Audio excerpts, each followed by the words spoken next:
અમદાવાદમાં બે એએમટીએસ વચ્ચે અકસ્માત થયો। દિલ્હી દરવાજા નજીક અકસ્માત થયો। એએમટીએસ વચ્ચે અકસ્માતમાં મુસાફરો ઈજાગ્રસ્ત થયા। 4 થી 5 મહિલાઓને પણ ઈજા પહોંચી છે। તસવીરો આવી રહી છે અમદાવાદના દિલ્હી દરવાજા વિસ્તારથી, જ્યાં બે એએમટીએસ બસ વચ્ચે અકસ્માત થયો। દિલ્હી દરવાજા વિસ્તારનો આ બનાવ છે। અકસ્માતમાં અનેક મુસાફરો ઈજાગ્રસ્ત થયા છે। આ અકસ્માત કેવી રીતે થયો, કોની ભૂલ હતી, એ હવે તપાસનો વિષય છે। પરંતુ સિટી બસ જે અમદાવાદમાં એએમટીએસના નામથી સિટી બસો ફરી રહી છે, આ બે સિટી બસ જ સામસામે ભટકાઈ હતી, જેમાં જે બસમાં બેસેલા મુસાફરો હતા તેમને નાની મોટી ઈજા પહોંચી છે। 4 થી 5 મહિલાઓને ઈજા પહોંચી છે। એએમટીએસ બસ વચ્ચે અકસ્માત થયો। તસવીરો આવી રહી છે, જે તમે જોઈ શકો છો કે ઈજાગ્રસ્ત મહિલાઓ છે તેઓ બસની બહાર ઉતરી અને હાલ જે પરિસ્થિતિ છે તેને લઈને ગંભીર દેખાઈ રહી છે અને તેમને ઇલાજ માટે, સારવાર માટે નજીકની હોસ્પિટલમાં પણ લઈ જવામાં આવ્યા। અમદાવાદના દિલ્હી દરવાજા વિસ્તારમાં એએમટીએસ બસ વચ્ચે અકસ્માત। વધુ માહિતી મેળવીએ, સંવાદદાતા પ્રણવ પટેલ જોડાયા છે। પ્રણવ, આ અકસ્માત કેવી રીતે થયો? ચોક્કસ જે રીતે ઘટના સામે આવી છે, જે રીતે વિડીયો પણ સામે આવ્યા છે, તેની અંદર 5 થી 7 જેટલા જે પ્રવાસીઓ છે તે ઘાયલ થયા છે, તે પ્રકારની હાલ પ્રાથમિક માહિતી મળી રહી છે। દિલ્હી દરવાજા ખાતે એક બસ ઊભી હતી, તેની પાછળ અન્ય જ એએમટીએસની જે બસ છે તે આવી હતી, તેના કારણે અથડાઈ હતી અને અચાનક જ ધડાકો થયો તે પ્રકારનો અહેસાસ થયો હતો, જેના કારણે લોકો જે પ્રવાસીઓ બેઠા હતા બસની અંદર તેઓ અચાનક તેના જે મોં છે તે આગળની જે સીટો છે તેમાં ફટકાયા હતા। તેના કારણે 5 થી 6 જેમાં મહિલાઓનો પણ સમાવેશ, નાના બાળકોનો પણ સમાવેશ છે, એ તમામ લોકો ઘાયલ થયા। તેઓને હાલ પ્રાથમિક તબક્કે સારવાર માટે મોકલાય છે, પરંતુ હાલ એએમટી તપાસ કરી રહી છે કે આ ઘટના કઈ રીતે બની છે અને કોની જવાબદારી છે તેની સામે કઈ રીતે કાર્યવાહી કરવી। જી પ્રણવ, આભાર માહિતી આપવા માટે। તો નશામાં ચૂર વધુ એક નબીરાએ અકસ્માત કર્યો છે। પાટણના રાધનપુર હાઈવે પર અકસ્માતનો વિડીયો વાયરલ થયો। પાછળ આવતી કારમાં લાગેલા ડેશબોર્ડમાં અકસ્માતમાં કેદ કાર ચાલકે સામેથી આવતા બાઇકને ટક્કર મારી। અકસ્માતમાં બાઇક ચાલકનો આબાદ બચાવ થયો છે। અકસ્માત બાદ અન્ય કાર ચાલકે પીછો કર્યો। સ્થાનિકોએ કાર ચાલકને પકડી અને પોલીસને સોંપ્યો। કારમાં પોલીસ લખેલી પ્લેટ અને દારૂની બોટલ મળી। કાર ચાલકના પિતા મહેસાણા પોલીસમાં ફરજ બજાવતા હોવાની પણ વિગતો મળી રહી છે। ગાડી આવીને ચોકી જતી રહી। તમારા બાઇકને ફૂલ દારૂ પીધેલો હતો ભાઈ। બરાબર, ઊભી ના રાખી? ઊભી ના રાખી? ના, ઊભી ના રાખે ત્યાંથી આગળ। તમે કયા ગયું? મોરવાડા। હા સર, નહીં આવી ગયો હું પુલ ઉપર। બોલો હવે બાઇક લે એડાડી હાલ બાયપાસ આવે એટલે હું જો હું મારા પપ્પાએ મને શીખવાડેલું કે પોલીસની ગાડી હોય ને એનો ઓવરટેક નહીં કરવાનો। મારા પપ્પાનો સિદ્ધાંત ના મોનું હું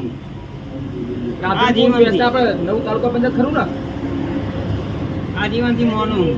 અને આ દારૂની બોટલ ક્યાં લાયા? અંદર પડી? એ ભોણો લાવ્યો મારો। શું નામ ભણાનું? એટલે ક્યાં લીધી? ક્યાંથી લીધી? એ લાવ્યો હું તો હારી જ અમે ચા પાણી કરો ઘરે। એટલે કેટલી બોટલ લાવ્યા તો? કેટલી બોટલ લાવ્યા? એ મને નહીં ખબર। તમારે ભણા ક્યાંથી લીધી? ક્યાંથી લાવ્યા? હારી ચા પાણી કરો ઘરે સર। હારી ચોકડી પર અમે ચા પાણી કર્યા સર। વલસાડ જિલ્લાના ઉમરગામ જીઆઈડીસીના 52 હેક્ટર વિસ્તારમાં ખુલ્લા પ્લોટમાં મોટી માત્રામાં ઇન્ડસ્ટ્રીયલ વેસ્ટનો સંગ્રહ કરેલો હતો। મોડી રાત્રે એક સાયકલ ચાલક આ કચરાના ઢગલા નજીક આવે છે અને ત્યારબાદ કચરામાં આગ લગાવી ત્યાંથી ફરાર થઈ જાય છે।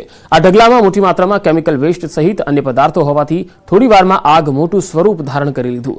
આસપાસની વિસ્તારની કંપનીઓમાં પણ દોડધામ મચી ગઈ। ફાયર બ્રિગેડની ટીમો તાત્કાલિક સ્થળ પર પહોંચી અને આગ પર કાબુ મેળવવા પ્રયાસ કર્યા। કલાકોની જહેમત બાદ આગ પર કાબુ મેળવી લેવાયો। પોલીસ પણ સ્થળ પર પહોંચી હતી અને આગ જાણી જોઈને લગાવ્યું હોવાનું સામે આવ્યું છે। આગ લગાવનારા જે વ્યક્તિ છે તે દ્રશ્યો જે છે તેના એ પણ સીસીટીવીમાં કેદ થયા છે। પોલીસે સીસીટીવી ફૂટેજના આધારે હવે આગળની તપાસ હાથ ધરી છે।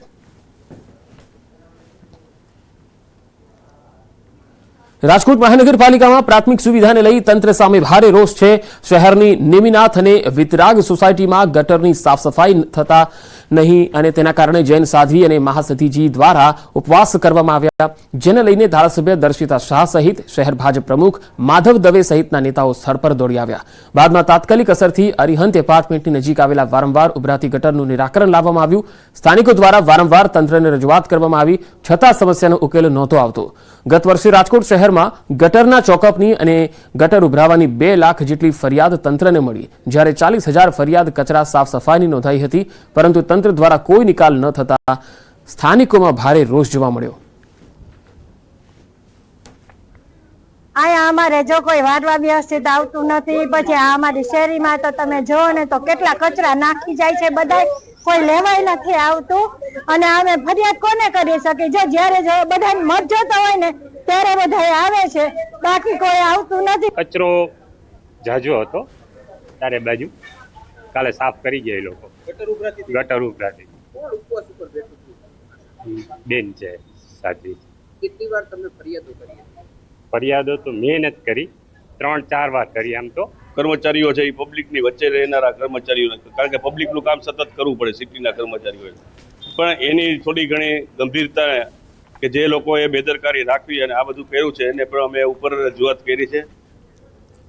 વડોદરા કોર્પોરેશન દ્વારા દબાણ દૂર કરવાની કામગીરી હાથ ધરાઈ. વડોદરામાં આવેલ ગાયકવાડ સમયના રાજા રાણી અને અજબડી તળાવમાં મોટા પ્રમાણમાં દબાણો થયા હોવાનું બહાર આવ્યું. વડોદરાના પાણીગેટ વિસ્તારમાં આવેલા આ 3 તળાવ પર 200 થી વધારે ઝૂંપડા અને મકાનો બનાવી દેવાયા અને આ 2 તળાવની વચ્ચે ગેરકાયદે બ્રિજ પણ બનાવી દેવાયો. લોકો વર્ષોથી અહીં વસવાટ કરે છે. જોકે આ તળાવની આજુબાજુની જમીન કલેક્ટર હસ્તકની છે અને ડેપ્યુટી કલેક્ટર દ્વારા નોટિસો પણ આપવામાં આવી, જેથી લોકોને ભય સતાવી રહ્યો છે. લોકો માંગ કરે છે કે તેમને અન્ય જગ્યાએ મકાનો ફાળવવામાં આવે. બીજી તરફ મામલતદાર કચેરી દ્વારા નોટિસ ફટકાર્યા બાદ તમામને જરૂરી દસ્તાવેજ પુરાવા રજૂ કરવા મુદત આપવામાં આવી.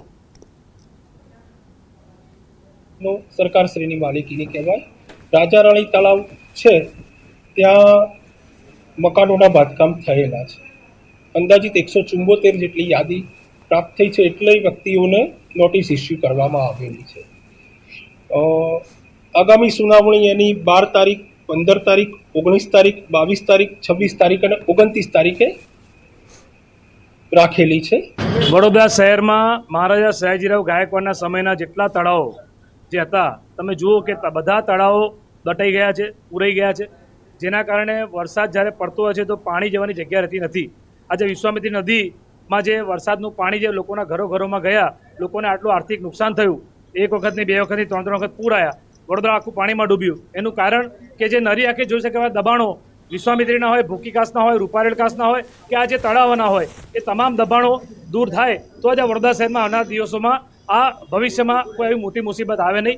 मेरा यहाँ पे हमारे सबके नाना नानी छोकरे, मेरा स्कूल में आता है, मेरा 10 साल का लड़का है।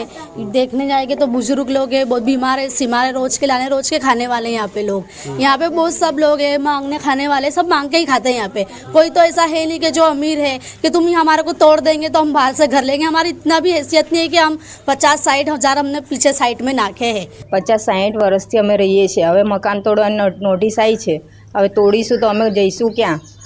તો અમને ઘર આપો, તોડો તો ઘર આપો અમને, તો અમે રહી શકીએ। અમે ઘર નાના નાના છોકરાઓને લઈને રહીશું કંઈ? અમને ઘરના બદલા ઘર આપો, ભલે તમે તોડી નાખો, અમને કોઈ દિક્કત નહીં। અમારા બચ્ચાના ભવિષ્ય છે સાહેબ। અહીંયા પડે છે ખાડિયા સ્કૂલમાં, ગવર્મેન્ટમાં બધા પડે છે અહીંયા બચ્ચા। હવે અહીંયાથી અમે જાય તો કઈ જાય? તમે અમને મકાન આપો। આજવા રોડ ઉપર અમને સાંભળેલું કે અમને મકાન મળશે આજવા રોડ ઉપર, તો હજુ સુધી અમારી કંઈ એ સુનવાઈ થઈ નહીં સાહેબ। અમદાવાદના ચંડોળા તળાવની આસપાસ ગેરકાયદેસર બાંધકામ કરવામાં આવ્યું અને ત્યારબાદ તંત્રએ મોડે પણ ત્યાં દબાણોનો સફાયો કર્યો। ત્યારે વડોદરા શહેરમાં પણ એવા અનેક તળાવો આવેલા છે કે જ્યાં આ ગેરકાયદેસર દબાણો છે તે કરવામાં આવ્યા છે। અને અત્યારે તમે દ્રશ્યો જોઈ રહ્યા છો કે આ પાણીગેટ વિસ્તારમાં અત્યારે રાજા રાણી તળાવ છે તેની ખૂબ દયનીય સ્થિતિ છે। આ તળાવની દરકાર કોર્પોરેશનો તો નથી લીધી, પરંતુ તળાવની આસપાસથી જે પાણીની લાઈન પસાર થાય છે તેના પર જે ઝૂંપડા છે તે બાંધી દેવામાં આવ્યા છે। જે મામલતદાર છે તેમના દ્વારા અહીંના રહેતા જે તમામ લોકો છે તેમને એક નોટિસ આપવામાં આવી હતી અને મકાન જે છે તે ખાલી કરવા માટે કહેવામાં આવ્યું છે। ત્યારે સ્થાનિક લોકો ચિંતિત બન્યા છે। સ્થાનિક લોકોનું માત્ર એવું જ કહેવું છે કે અમે જો આ મકાન ખાલી કરી દઈશું તો પછી જઈશું ક્યાં? આ એક તળાવના દ્રશ્યો તમે જોયા, પરંતુ મોટાભાગના જે તળાવો છે તેની આસપાસ આ જ રીતે દબાણો છે તેનો ખડકલો જોવા મળી રહ્યો છે। ત્યારે આ જે તમામ દબાણો છે તે તંત્ર ક્યારે દૂર કરશે તે સૌથી મોટો સવાલ જે છે તે અત્યારે ઉઠવા પામી રહ્યો છે। હાર્દિક દીક્ષિત, ન્યૂઝ 18 ગુજરાતી, વડોદરા। કચ્છના ભુજ તાલુકાના સુખપર ગામના લોકો રસ્તા પર ઉતર્યા। ગ્રામ પંચાયતના ચાલતા વિવાદોથી પરેશાન લોકોએ રસ્તા પર ઉતરીને વિરોધ કર્યો। પોલીસ ઉપરાંત ભુજની બ્રાન્ચના અધિકારીઓએ મામલો થાળે પાડવાનો પ્રયત્ન કર્યો। લોકોની ફરિયાદ કોઈ ન સાંભળતું હોવાથી અગાઉ પણ અનેકવાર લોકો રસ્તા પર ઉતર્યા છે। સુરતમાં પ્રી મોન્સૂન કામગીરીને લઈ મેયરે અલ્ટિમેટમ આપ્યું. ખાડી અને ડ્રેનેજની સફાઈ માટે ટેન્ડર આપી દેવામાં આવ્યા છે. ચોમાસા પહેલા કામગીરી પૂરી થઈ જશે. હાલ 50% કામગીરી પૂરી થઈ ગઈ છે. બાકીની કામગીરી પણ વહેલી તકે પૂરી કરવાનો આદેશ અપાયો છે. નીચાણવાળા વિસ્તારોમાં પાણી ન ભરાય તેની તકેદારી રખાશે. શહેરના મોટાભાગના એક્રોચમેન્ટ દૂર કરવામાં આવ્યા. જ્યાં એક્રોચમેન્ટ છે તેને પણ દૂર કરવા માટેની સૂચના અપાઈ છે. ખાડીના વિસ્તારની બાજુમાં જે રહેતા હોય વિસ્તારમાં પાણી ભરાય છે. આ વિસ્તારે પૂરેપૂરું મોનિટરિંગ ચાલુ છે. 50% જેટલી કામગીરી થઈ ગઈ છે. તમામ જગ્યાએ અત્યારે યુનિટ્રેટના કામ પણ મંજૂર કરી દીધા છે. જરૂરત પડે તો વધારે પોકલેનથી ખાડી સાફ કરવા પડે, પણ અત્યારે છેલ્લા આવનાર 20 દિવસમાં મોન્સૂનની તમામ કામગીરી પૂરી કરી દેવામાં આવશે. વડોદરામાં વધુ એક બોગસ જન્મનો દાખલો પકડાયો. માજલપુર અલવાનાકા ખાતે આવેલ ઝેરોક્સની એક દુકાનમાંથી 500 રૂપિયા આપી બોગસ દાખલો કઢાવ્યો હોવાનું સામે આવ્યું. પાસવાન ખુશ્બુ મુન્ના નામથી કોર્પોરેશનનો બોગસ જન્મનો દાખલો બનાવડાવ્યો. આધાર કાર્ડમાં બદલાવ કરાવવા માટે વોર્ડ 19ની ઓફિસમાં આવ્યા હતા. આ કામગીરી દરમિયાન દાખલો બોગસ હોવાનો ભાંડો ફૂટ્યો. પાલિકાના અધિકારીએ પોલીસ સ્ટેશનમાં ફરિયાદ નોંધાવી.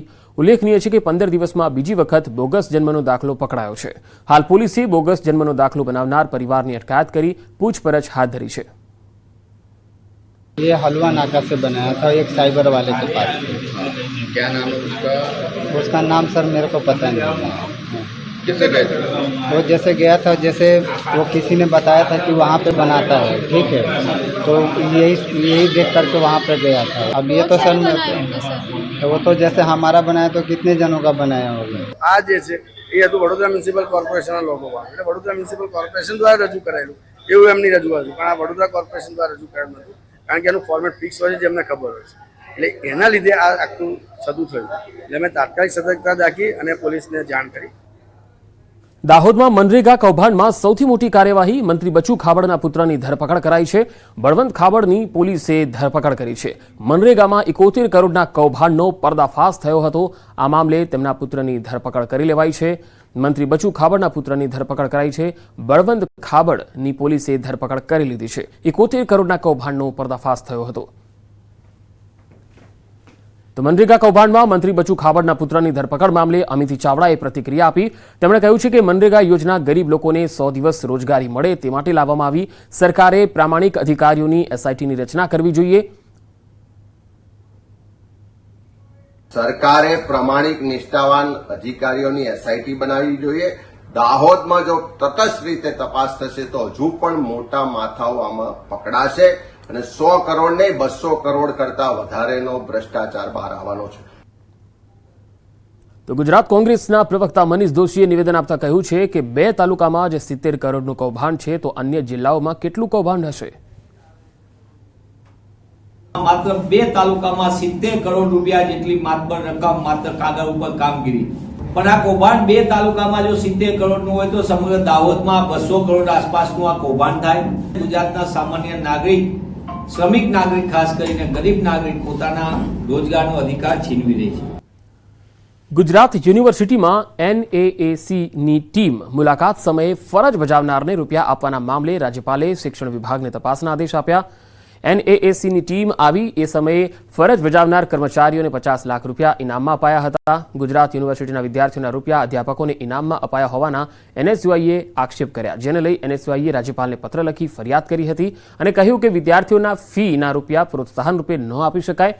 હવે આ મામલે રાજ્યપાલે શિક્ષણ વિભાગને તપાસના આદેશ આપ્યા.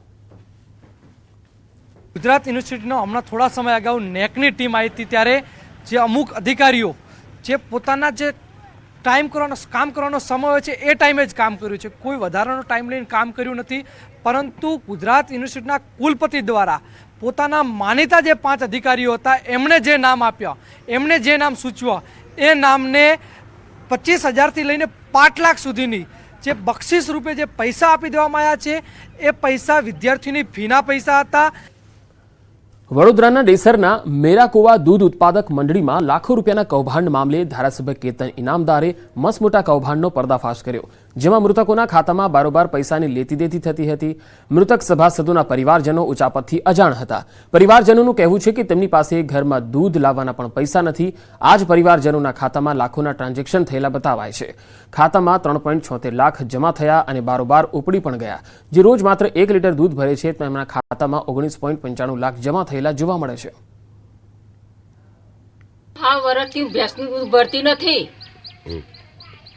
અને મારા પૈસા કેવી રીતે કરું? બંધ ડેરી. કેટલા વર્ષ થયા?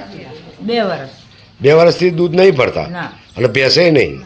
દર અઠવાડિયે ઓડિટ થાય છે ડેરીનું અને અમારા સુપરવાઇઝર અમારું દર સર્વે લઈ જાય છે. કોણ છે સુપરવાઇઝર? હમણાં તો નવા આવે છે, કોઈ અઠવાડિયે દર અઠવાડિયે બદલાય છે. તો તમારે એવું કેવું છે કે આ અમારી ઉચાપત થયેલી નથી? આ ઉચાપત થયેલી નથી.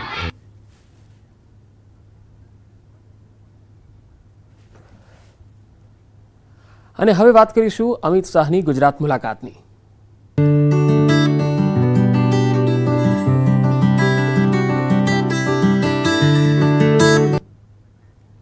કેન્દ્રીય ગૃહમંત્રી અમિત શાહ આજથી 2 દિવસ ગુજરાત પ્રવાસે છે. ત્યારે અમદાવાદ અને ગાંધીનગરમાં વિવિધ વિકાસ કાર્યોનું લોકાર્પણ અને ખાતમુહૂર્ત કરશે.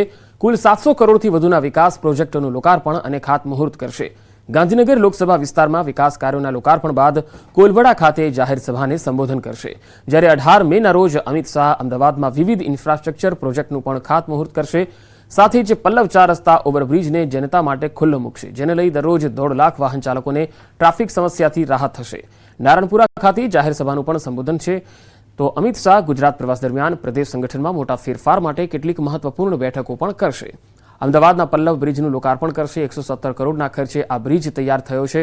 ચાંદોડિયા વોર્ડમાં 14.71 કરોડના ખર્ચે બનેલ ગજરાજ વોટર ડિસ્ટ્રીબ્યુશન સેન્ટર ઓગમેન્ટેશનનું પણ લોકાર્પણ કરશે.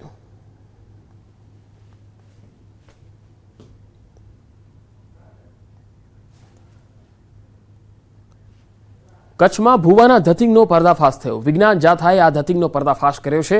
મહિલાની ભૂવાએ કરી હતી છેડતી. ભૂવાની કરતૂત સીસીટીવીમાં પણ કેદ થઈ હતી. પોલીસે આ ભૂવાની અટકાયત કરી લીધી છે. કચ્છનો આ ભૂવો છે અને તેની ધતિંગનો પર્દાફાશ થયો છે. વિજ્ઞાન જાથાએ તેની આ ધતિંગનો પર્દાફાશ કર્યો છે. મહિલાની ભૂવાએ છેડતી કરી હતી. આ ભૂવાની કરતૂત સીસીટીવીમાં પણ કેદ થઈ હતી. પોલીસે આ ભૂવાની અટકાયત કરી છે. તો કચ્છમાં વધુ એક ભૂવો પકડાયો છે, જે ખોટી રીતે લોકોને ગેરદોરવણી આપતો હતો, ખોટી રીતે છેતરતો હતો અને પોતાના કામ કરી આપશે એવું પણ તેઓ કહેતો હતો અને ઉલ્લુ બનાવતો હતો. આ ભૂવાના ધતિંગનો પર્દાફાશ વિજ્ઞાન જાથાની ટીમે કર્યો છે. મહિલાની ભૂવાએ છેડતી પણ કરી હતી. ભૂવાની કરતૂત સીસીટીવીમાં પણ કેદ થઈ છે અને પોલીસે આ ભૂવાની અટકાયત કરી છે.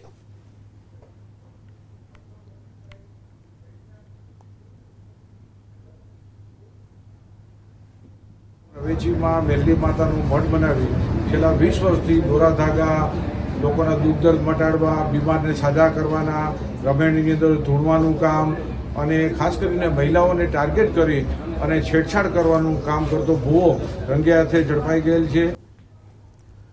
Rajkot local crime branch zone 2ની ટીમ દ્વારા ચીલ ઝડપના 4 જેટલા ગુનાનો ભેદ ઉકેલવામાં આવ્યો. પોલીસ દ્વારા 2 આરોપીની ધરપકડ કરી 4.61 હજારનો મુદ્દામાલ કબજે કરવામાં આવ્યો. એટલે કે 4.5 લાખથી પણ વધુનો આ મુદ્દામાલ છે. પોલીસ દ્વારા હાલ 2 યુવક અને એક સગીર વયના આરોપીની અટકાયત કરી તેને અદાલતમાં રજૂ કરવામાં આવ્યો છે. લોકલ ક્રાઇમ બ્રાન્ચ પાસે ખાનગી રાહેથી બાતમી મળી હતી કે શીતલ પાર્ક મેઇન રોડ ઉપર એરપોર્ટ દિવાલ પાસે 2 વ્યક્તિઓ નંબર પ્લેટ વગરની મોટરસાયકલ સાથે ઊભા છે. તેમની પાસે ચોરીના દાગીનાઓ પણ છે, જે દાગીનાઓ તે વેચવા જઈ રહ્યા છે. ત્યારે લોકલ ક્રાઇમ બ્રાન્ચની ટીમ દ્વારા બંને શખ્સોને ચોરી કરેલા મુદ્દામાલ સાથે ઝડપી લેવાયા. પોલીસના જણાવ્યા અનુસાર આરોપી પાંજરાપોળ ખાતે તેના મિત્રને સાથે બેસીને ચીલ ઝડપ કરવા નીકળતો હતો. તે પોતે મોટરસાયકલ ચલાવતો હોય અને મોટી ઉંમરના બેનના ગળામાં ચાલુ મોટરસાયકલે જોટ મારીને ચીલ ઝડપ કરવાની ટેવ ધરાવે છે. રાજકોટ શહેરના વિવિધ પોલીસ સ્ટેશન વિસ્તારમાં આ જે આરોપીઓ છે, સદામ ઉર્ફે મચ્છો યાસીન કુરેશી, વિક્રમ લાલાભાઈ માનસુરિયા અને એક કાયદાના સંઘર્ષમાં આવેલ બાળક, આ લોકોએ છેલ્લા 2.5 મહિનામાં 4 અલગ અલગ જગ્યાએ અલગ અલગ પોલીસ સ્ટેશન વિસ્તારમાં ચીલ ઝડપ કરેલ છે.